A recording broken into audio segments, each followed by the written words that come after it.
जीवन का रंग बदलो, जीने का ढंग बदलो। तो अगर आपको इसी साधना में सफल होना है, सिद्ध होना है, तो आपको दोनों शक्तियां जरूरत पड़ेगी। कौन कौन सी? एक श्रद्धा और दूसरा है विश्वास। एक है पार्वती, दूसरा है शंकर।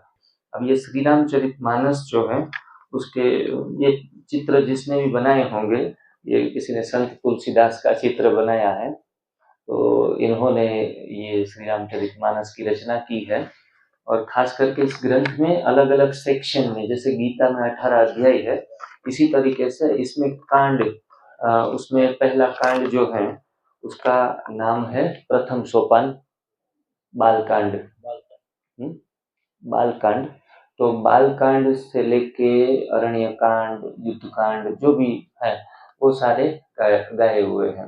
आप कभी भी ये पुस्तक अपने घर में रख सकते हैं और इनकी पढ़ाई करके भी इस साधना में बहुत आगे जा सकते हैं। सारे प्रश्नों के उत्तर एनडीएस के रिलेटेड इस पुस्तक में मिल जाएंगे।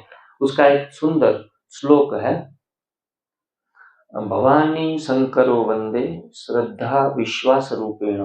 भवानी शंकरो वंदे श्रद्धा विश्वास रूपेण, याभ्याम विना न पश्यन्ति सिद्धाः स्वान्तः स्तमेश्वरम।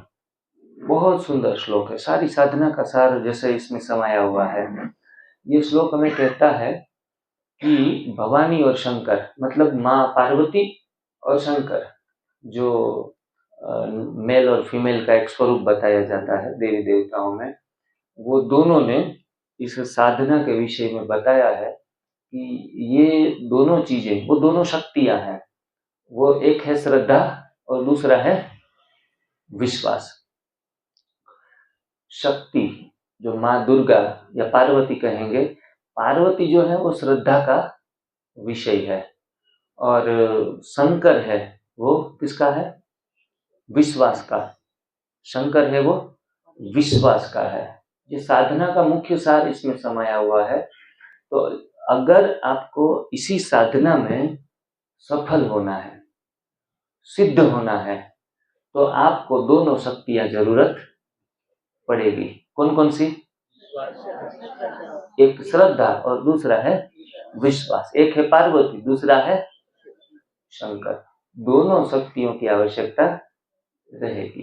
हो सकता है कि श्रद्धा के साथ भी आगे बढ़ा जा सकता है और विश्वास के साथ भी आप आगे बढ़ सकते हो। अगर पार्वती के साथ भी चलेंगे तो भी सिद्ध हो जाएंगे, और शंकर के साथ चलेंगे तो भी सिद्ध हो जाएंगे। अब मुख्य तो डिफरेंस क्या है? श्रद्धा हम समझते हैं कि आंखें मूंद के कर लेना, लेकिन एक्चुअल में ये नहीं है। श्रद्धा इति धारणेत श्रद्धा, बुद्धि को जब बुद्धि में बैठता है, कन्विंस होते हैं, फिर हम सत्य को धारण करने की शक्ति को श्रद्धा कहते हैं। फिर सत्य समझ में आ जाता है कि नहीं यही सत्य है, फिर हम फॉलो करना शुरू कर देते हैं। इनके नाम को हम श्रद्धा कहेंगे। श्रद्धा मतलब कुछ समझ में ना आया फिर भी कर लिया, इनको श्रद्धा नहीं कहेंगे।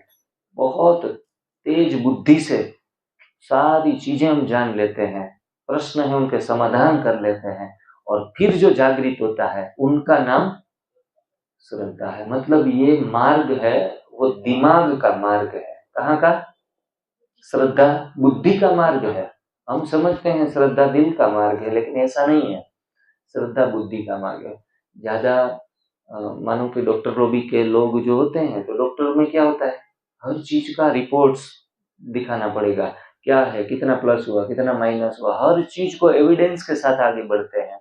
वो मार्ग क्या कौन सा हो गया? श्रद्धा का। मतलब सत्य को धारण करने के बाद वो फॉलो करते हैं, वो हो गया दिमाग का मार्ग। और दूसरा हो गया है वो है विश्वास का मार्ग, और वो कहते हैं कि दिल का मार्ग है। और दिल का मार्ग को कहा जाता है शंकर का मार्ग। शंकर दिल के देवता है, भोलेनाथ। बड़े भोले हैं, खुश हो जाते हैं। अरे एक बार भोलेनाथ के मंदिर में ब्रह्मा और विष्णु सब खफा हो गए कि यार तुम तो हर किसी को वरदान देते रहते हो, बांटते रहते हो, सब आपके मंदिर में दर्शन करने आ जाते हैं, हम खाली खाली ऐसे ही पूरे साल भर खाली रहते हैं, कोई एकाध दुख का कोई आता है हमारे वहां तो भोलेनाथ के मंदिर में भीड़ लगी रहती है, तुम थोड़े वरदान कम दिया करो, बहुत भोले हो, हैं? इसलिए इनको भोलानाथ कहा जाता है।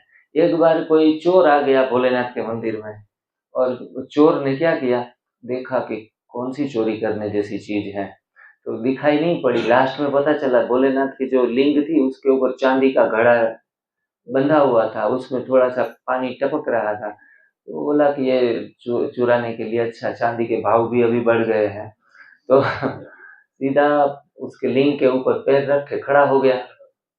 भोलेनाथ तो खुश हो गए कि बोला, प्रसन्न हो गए, वरदान देने लगे, मांग ले, बोला ऊपर का घड़ा चाहिए और भी कुछ मांग ले। इतना आप खुश क्यों हुए? बोला लोग बिली पत्र चढ़ाते हैं, कोई अक्षत चढ़ाने के लिए, तू तो आज खुद अपने ऊपर खुद को चढ़ा दिया पूरा का पूरा। कहते हैं पूर्ण बलिहार हो गया, हम नहीं कहे शिव के ऊपर चढ़ गए, तो इस इतने भोले हैं। तो भोलेनाथ है दिल का मार्ग।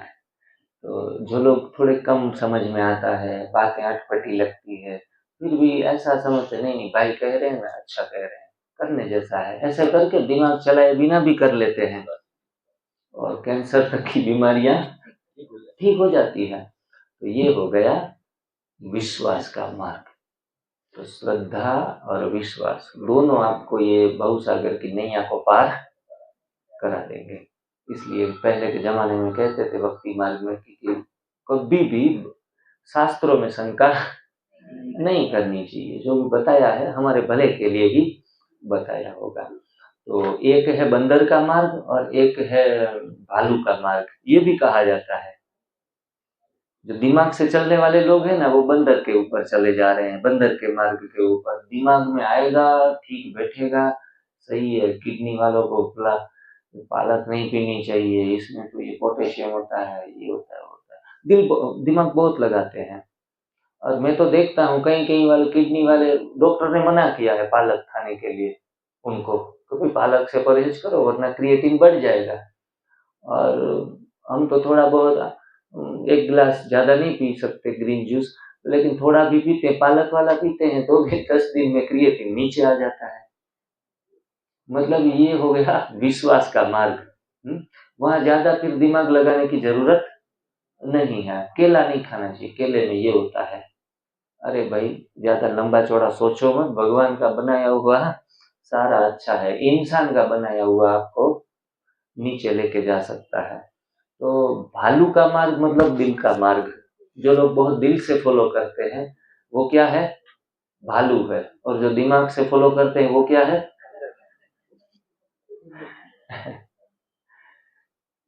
और अब हम तो ना बंदर रहे ना भालू रहे, हम तो बंदर से मंदिर लायक बन रहे हैं, बाबा की छत्र छाया में बैठे हुए हैं।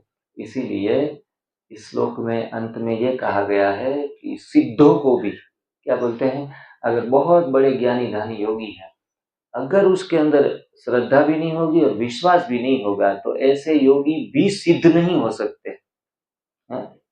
सिद्धि प्राप्त करनी है तो भी आपको ये दो चीजें तो आपके पास होनी ही चाहिए। बहुत कुछ आपने जान लिया, सर्वांगासन भी जानते हो और वो प्राणायाम भी जानते हो, अष्टांग योग के विषय में गहराई से जानते हो, लेकिन आपके अंदर ये दो सब्जेक्ट की कमी है, तो रामचरितमानस में स्पष्ट लिखा गया है, तो वो लोग भी, योगी लोग भी सिद्ध नहीं हो सकते। इसीलिए आपको सिद्ध होना है तो ये दो चीजें अपना कर ही आगे बढ़ना पड़ेगा। कभी कभी नो माइंड भी बनना पड़ेगा कि दिमाग चलता नहीं तो छोड़ दो, चलो ठीक है कर लेते हैं 15 दिन के लिए, ऐसे करके भी आप सिद्ध हो सकते हो। क्योंकि प्रसिद्ध होना आसान है लेकिन सिद्ध होना कठिन है। अच्छे अच्छे भाषण लेक्चर करके लोग तो पूरी दुनिया के जान लेते हैं आपको, लेकिन प्रसिद्ध होना कोई बड़ी बात नहीं। आज मीडिया का जमाना है, मीडिया के ऊपर पोस्टर बना बना के, थोड़ा थोड़ा रील्स बना के भी भेजते रहो, सब लोग जानने लगेंगे आपको, तो प्रसिद्ध होना कोई बड़ी बात नहीं रही। लेकिन महत्वपूर्ण है आप सिद्ध हो जाओ। और सिद्ध तब होंगे कि जैसा बोलोगे वैसा करोगे। बोलना अलग, करना अलग, तो बात बनेगी नहीं। लोगों को इम्प्रेस कर सकते हो अच्छी अच्छी वाणी से, लेकिन वो प्रभाव आप छोड़ नहीं पाएंगे। तो इतना ये सुंदर ग्रंथ है, पवित्र ग्रंथ है, इनको हम सिर पे लगाएं और उनके जो भी नीति नियम है अपने जीवन में एक एक करके धारण करते जाएं।